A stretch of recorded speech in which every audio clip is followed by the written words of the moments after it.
This is Kate at the Library of Whispers.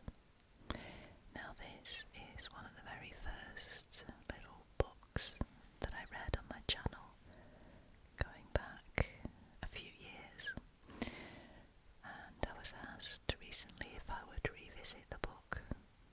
It's Britain's Kings and Queens in a Whisper.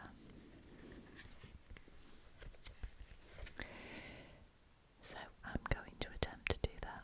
Now it probably will take me a little bit of time to record it, but we'll give it a go.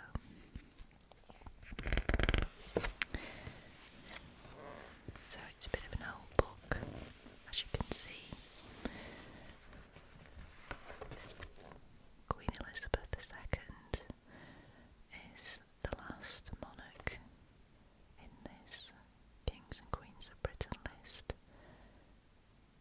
Succeeded 1952. Starts off with Egbert in 802 to 839. And on the front cover is Edward VII.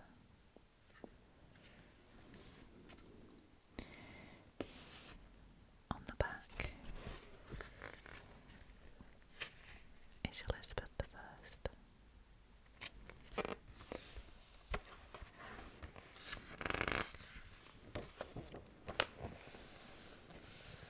So let's begin with the introduction. From Alfred the Great in the 9th century to Elizabeth II today, 56 very varied men and women have reigned as kings and queens of England. The royal line of Scotland merged with that of England only in the 17th century.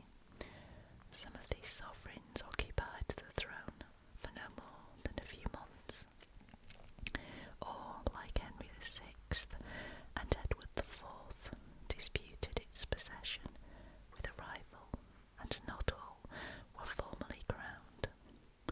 Others, such as Elizabeth I and Victoria, reigned in splendour for so long that they set the seal of their names on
principalities already mentioned were overtaken in the 9th century by the onset of a new wave of invaders, the Viking marauders from Scandinavia, who began at this time to terrorise the coastal regions of all Western Europe. It was the Viking menace that forced successive kings of Wessex to fight for their lives and to show powers of statesmanship which are distinctly influential even today in the organisation of local government. The Northmen were too strong to be permanently repulsed, however, and some mingling of forces was inevitable in the long run. When the House of Wessex failed to produce an obvious powerful heir to the throne in the early 11th century, it was a Dane, Canute, who was accepted by Saxons and Northmen alike. Similarly, when the succession was in dispute again 50 years later, in 1066, it was another adventurer of Scandinavian origin, William of Normandy, who made good by force his claim to the throne. Thus was achieved the merger of Saxon and Scandinavian elements that produced medieval England. Later Saxon and Danish kings. In their different ways, Canute and William were both interlopers, at least by what have come to be regarded since the 18th century as the rules of royal succession. However, this fact did not invalidate their kingship in the eyes of their contemporaries. When kings had to rule as well as reign, there were always questions of suitability and acceptability which could not always be easily settled by the accident of hereditary. The Saxons recognised certain families as royal, but kings succeeded not merely by line of descent. They had to command the support of the leading families, and their claim was strengthened if they could prove that they had been designated for the succession by their predecessors. Usually, these considerations combined to produce a clearly favoured candidate, but sometimes there was room for disagreement, and then came the resort to arms.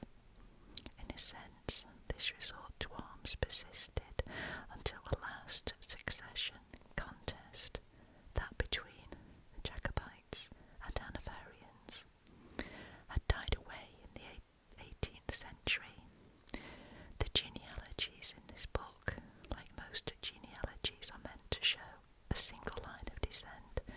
They make no attempt to describe that great puzzle of history, what might have been.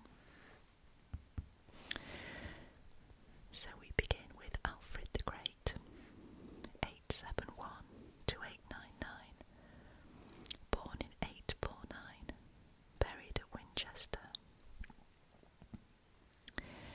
It is not possible to point to any one figure in the history of the English monarchy and say simply, he or she began it all. Nonetheless, the story did receive a tremendous, even a decisive forward impulse from Alfred of Wessex, King of the English, as he styled himself on his coins, and leader of the Christians, as he was called by his devoted biographer Asser. He is the only English ruler to have been popularly accepted as great, and his position, both in British history as a whole and in the development of the monarchy in particular, is unique.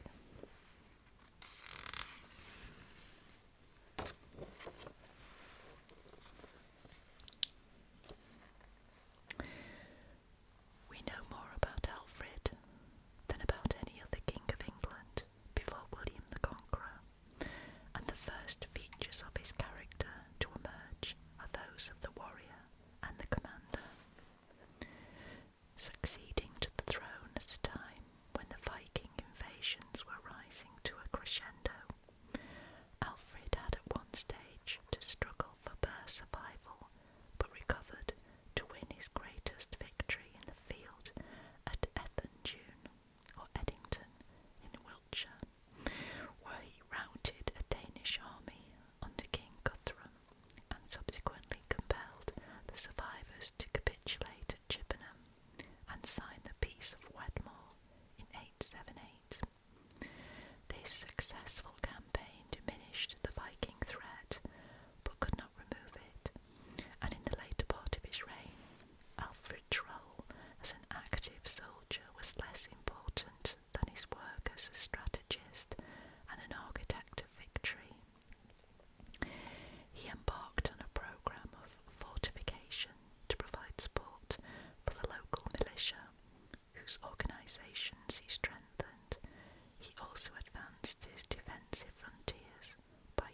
His biographer Asa is full of admiration as he describes his hero. Meanwhile, amid wars and the frequent intricacies of this present life, the incursions of the pagans, and his own daily infirmities of body, the king did not cease to carry on the government and to engage in hunting of every form, to teach his goldsmiths and all his artificers, his falconers, hawkers, and dog-keepers, to erect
a steadily tightening grip on Northumbria, which had long been under Danish control, received the homage of the Princes of Wales and justified his claim to the proud title Rex Tutius Britannia, King of all Britain.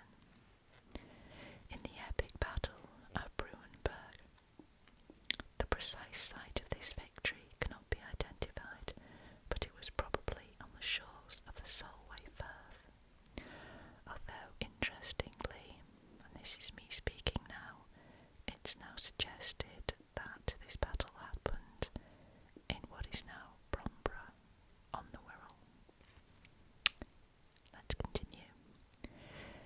Here, in 937, Athelstan crushed a confederation of Irish, Scottish and Norse warlords before going on to subdue Scotland.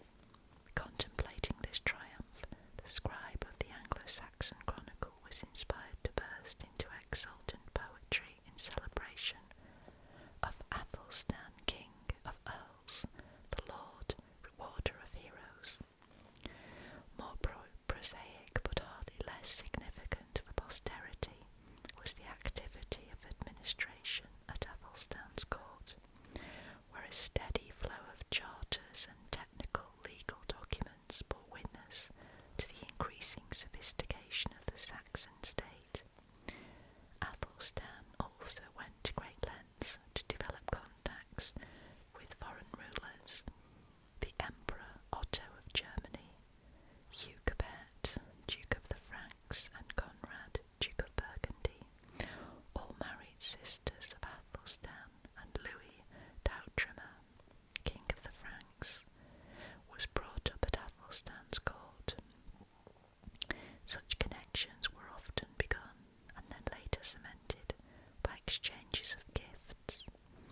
In this, the Saxon king excelled, both as a passionate collector and also as an open-handed dispenser of jewels, gold and silver work, carvings and precious things of all sorts, and above all, sacred relics. Of all the Saxon kings, Athelstan was the most magnificent. It is entirely fitting that he should be the first king of England to be depicted on some of his coins, and in an illuminated manuscript, wearing what we have come to regard as an essential symbol of royalty, a gold crown.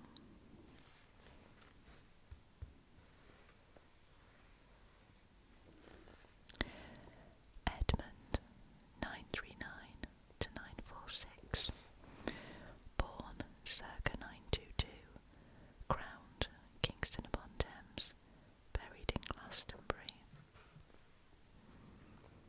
Edmund was barely 18 when he succeeded his older brother on the throne, and his short reign made little mark on the chronicles. He was described as a protector of friends, and won high praise for the firmness with which he put down rebellions by the Mercian Danes and brought the 5 towns of the Danelaw, Derby, Leicester, Lincoln, Nottingham and Stamford, back to obedience, but his promising career ended abruptly and violently at a feast in his own hall. An outlaw named Leif insolently intruded. Among the guests, and drew his dagger when the major domo tried to expel him.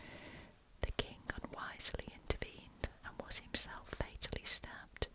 Leif was instantly cut to pieces. Edred, 946 to 955, born in 925, crowned Kingston upon Thames, buried in Winchester.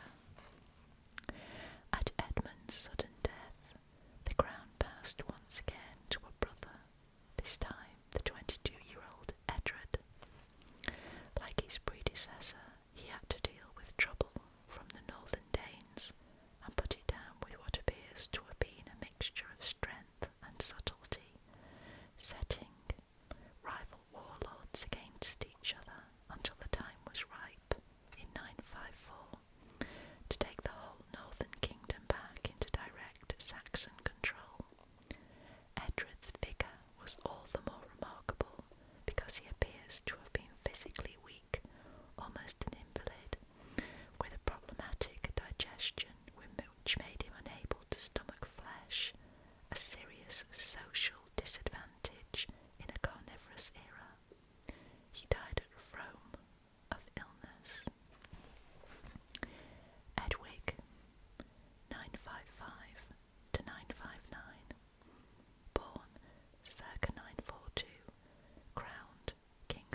some historians have been inclined to see his great reputation as the product of propaganda. Particularly on the part of the Church, it seems unnecessary to go to such lengths of scepticism. Edgar's reign was conspicuously peaceful, and even if much of the credit for this state of affairs can go to the great noblemen and prelates who clustered round the king, they were unquestionably his men, and he both supported their work and held them in check. In 973, curiously late in his reign, Edgar was solemnly anointed and crowned king with ceremonies of great splendour and stateliness, which seem to have provided the model for all later coronations. Later in the year, Edgar was met at Chester by a number of vassal kings from Scotland and Wales, who rode him in state along the River Dee. Not for nothing was he known as Edgar the Glorious, by the grace of Christ, illustrious King of the English, and of the other people dwelling within the bounds of the island of Britain. One of the most notable achievements of Edgar's reign was a sweeping reform of the monasteries, carried out by three of the greatest figures in the history of the English Church, Dunstan of Canterbury, Oswald of York, and Ethelwold of Abingdon. The success of the reformers marked an important step in the development of the English state. At the same time, it laid the foundation for future trouble by encouraging the belief that the king could and should act as Christ's vicar on earth towards the Church as towards laymen. Edward the Martyr, 975 to 978, born circa 963, crowned Kingston upon Thames, buried in Wareham, reburied in Shaftesbury. Edgar's untimely death threw the kingdom into turmoil. His older son Edward, only 13 years old, had to encounter the violent hostility of his stepmother, Alfred, and quickly succumbed. In March 978, he was assassinated at Corfe, where he had gone to visit Alfred. After his death, Edward became a symbol of innocence oppressed in the eyes of those who had reason to be discontented with the regime of his successor. Miracles were attributed to his relics, and he was elevated to sainthood. Ethelred, unread, 978 to 1016, born 968, crowned Kingston upon Thames, buried at St. Paul's. The name Ethelred is a compound of two Old English words meaning noble counsel. Unread means no counsel, or alternatively evil counsel and treacherous plot. We need look no further than the circumstances of Ethelred's ascension to the throne and the influence of his sinister mother, Alfred, to see the origins of his punning nickname. His subsequent failures against the Danes merely reinforced his reputation, though they were such as to cause later generations to distort his unread into unready. Throughout his long and inglorious reign, Ethelred had a knack of picking the worst of men as his counsellors and subordinates, at least if we are to trust the writer of the Anglo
1016 seems to have despised his father, and it is likely that only Ethelred's death prevented the young firebrand from taking matters into his own hands. Once free to act, he embarked on a whirlwind of fierce and highly mobile fighting against the Danes, which threw them into unaccustomed disorder. Southern England was cleared of marauders in a matter of months, but during the fifth and last great battle of the campaign, at Ashington, near Rochford in Essex, the Saxon revival was reversed with great slaughter, principally through the treachery of Ethelred's evil genius and adviser, Edric, whom Edmund had not felt strong enough to discard. Edmund died shortly afterwards at Oxford, probably worn out by his exertions. Canute, 1016 to 1035, born circa 995, crowned at St. Paul's, buried at Winchester. The accession of Sweyn's son Canute was a triumph for the power principle. The House of Wessex was not extinct, but none of its members could offer a plausible prospect of effective kingship, and the Viking penetration of Saxon England was now so complete that the Saxon Witan, as well as the Viking war host, looked to Canute, the Dane, for leadership. Canute proved fully equal to dealing with his new acquisition. Malcontent or unreliable Saxon elements were ruthlessly destroyed, an ugly process of which the only satisfactory feature was the long overdue termination of Edric's career of treachery and shame. The kingdom was briskly divided into administrative territories, and a heavy tax was levied, without hesitation or compunction. Having made his mark, however, Canute proceeded to show qualities of statesmanship as well as efficiency. He entrusted Saxons with the government of Saxons, paid off and dispersed his Danish army, and married Emma of Normandy, the widow of Ethelred. Then Canute went on to codify and promulgate the customary laws, and ostentatiously identified himself as a pious son of the Church. An exhausted England warmed to this treatment, and Canute enjoyed the benefits of a solid power base when he embarked on a campaign of manoeuvres in Scandinavia in the 1020s. These made him the master of a mighty but short-lived northern empire, and one of the great powers of Europe. King of Denmark and Norway, as well as of England, and acknowledged overlord of Scotland, the all-conquering Canute was almost bound to receive flattery from his courtiers. In a famous episode he rebuked their silly extravagance by forcing them to watch how the indifferent tide ignored the commands of the greatest of kings.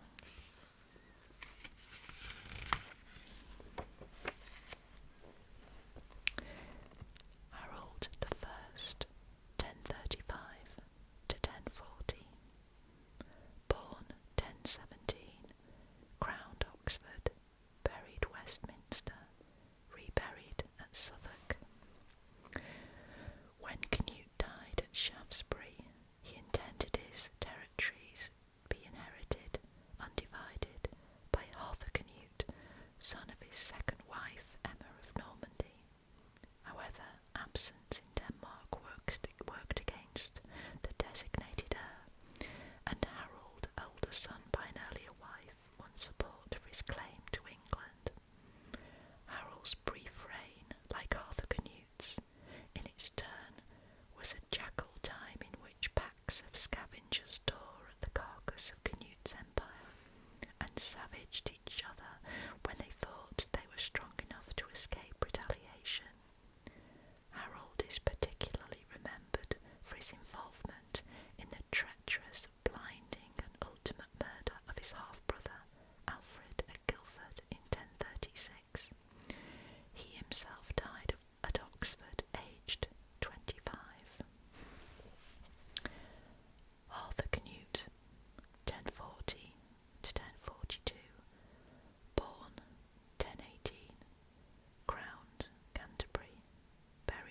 Winchester. Arthur Canute was on his way to invade England when his half-brother died, and throughout his short reign he treated the country as conquered territory, ruling with brutal greediness. He died drinking at a marriage feast, where he fell to the earth in a horrid convulsion. Edward the Confessor, 1042 to 1066, born 1004, crowned in Winchester, buried at Westminster. England's connection with Denmark died with Arthur Canute, and the House of Wessex returned to the throne in the person of Edward, last surviving son of Ethelred. Unread. This new king had little in common with his Saxon ancestors. Half Norman by birth, he had spent most of his life until now in Normandy, and made little secret of his lasting preference for all things and people Norman. Although personally dignified and even impressive, he was temperamentally torpid, and fell a ready prey to forceful and unscrupulous schemers, most prominent of whom was Godwin, the powerful Earl of Wessex. He was no warrior and uninterested in the practicalities of government. His chief delights were hunting, religious observance, and ecclesiastical aesthetics, hence his interest in the rebuilding of Westminster Abbey, which was consecrated in 1065. An accumulation of legends has emphasised Edward's piety, and he was declared a saint in 1161, but contemporary accounts tend to present him as an amiable dilettante. Despite his weakness, Edward's reign was relatively peaceful. There was some vicious feuding among and within the great noble families, and a series of savage clashes with the Welsh, but the extreme urgencies of Ethelred's reign seemed to be things of the past, now that the Viking marauders had settled and become possessors of land.